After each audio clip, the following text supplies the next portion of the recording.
Orange flavour কেকের A to Z decoration আজকে share করব আপনাদের সাথে। আসসালামু আলাইকুম, হ্যালো, কি অবস্থা সবার? আশা করছি সবাই অনেক বেশি ভালো আছেন। তো আজকে অরেঞ্জ ফ্লেভার কেকের প্রতিটা লেয়ারে কি ইউজ করে থাকি সেটাই আজকে আপনাদেরকে দেখাবো। আর শুরুতেই আপনাদের সাথে একটা বিষয় ক্লিয়ার করে নিই, আমাদের মেনুতে অরেঞ্জ ফ্লেভারের কেক দুইটা আছে, একটা হচ্ছে স্পেশাল আর একটা হচ্ছে নর্মাল। তো এখন আমি যে ডেকোরেশনটা দেখাচ্ছি আপনাদেরকে, এইটা হচ্ছে স্পেশাল অরেঞ্জ কেক, আর এইটার এই যে এখন আমি যে ফিলিংটা ইউজ করতেছি এটাই হচ্ছে এটার স্পেশালিটি। নর্মাল যে অরেঞ্জ ফ্লেভার কেকটা আছে আমাদের পেজের, এটা কিন্তু এটার মধ্যে কিন্তু কোনো রকমের ফিলিং ইউজ করা হয় না, যেহেতু এটার প্রাইস কম।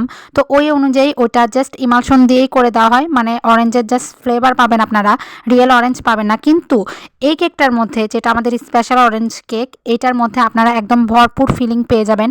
তো আমি এখানে কি পরিমাণ অরেঞ্জ ফিলিং ইউজ করতেছি এটা আপনারা ভিডিওতে দেখলেই বুঝতে পারবেন। একদম ভরপুর, প্রতিটা লেয়ারে একদম ভরপুর অরেঞ্জ ফিলিং দেওয়ার আমি ট্রাই করেছি। তো এই স্পেশাল অরেঞ্জ কেকটা বানানোর জন্য ফার্স্টে আমি অরেঞ্জ ফ্লেভারের একটা স্পঞ্জ করে নিয়েছি। তো এক লেয়ার আমি স্পঞ্জ দিয়ে এর উপরে সুগার সিরাপ ব্রাশ করে দিলাম। তার উপরে আমি অরেঞ্জ ক্রিম ইউজ করেছি, আর এখানে আমি হুইপ ক্রিম ইউজ করেছি। আর তারপর একদম ঠাসা ঠাসা করে অরেঞ্জ ফিলিং আমি ইউজ করতেছি।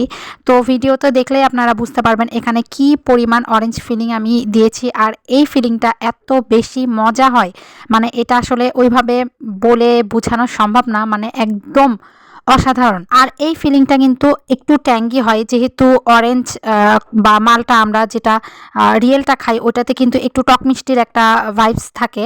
তো সেই রকমই আপনারা কেকেও এই টক মিষ্টির একটা ব্যালেন্স পাবেন।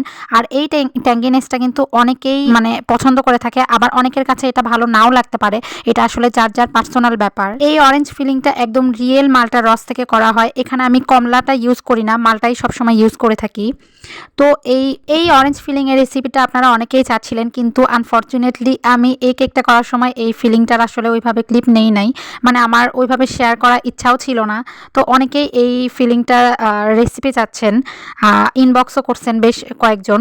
তো ভাবলাম যে নেক্সট আমি কখনো এই ফ্লেভার কেকের যদি অর্ডার পাই তাহলে ইনশাল্লাহ আপনাদের সাথে এই মালটার ফিলিংয়ের রেসিপিটা শেয়ার করব, মানে অরেঞ্জ ফিলিংয়ের রেসিপিটা ইনশাআল্লাহ শেয়ার করব আপনাদের সাথে। তো লেয়ারিংটা তো আপনারা দেখতেই পারলেন। এরপরে আমি কেকটার ফাইনাল ফিনিশিং করে এখানে একটা special orange piping jail use করেছি। আর পাইপিং জেলটা দেওয়ার পর আমার পছন্দের স্পাইরাল ডিজাইনটা এর উপর করে দিলাম। আপনারা অনেকেই জানেন এই ডিজাইনটা আমার অনেক বেশি পছন্দের, মোটামুটি আমি আমার বেশিরভাগ কেকেই এই ডিজাইনটা করে থাকি।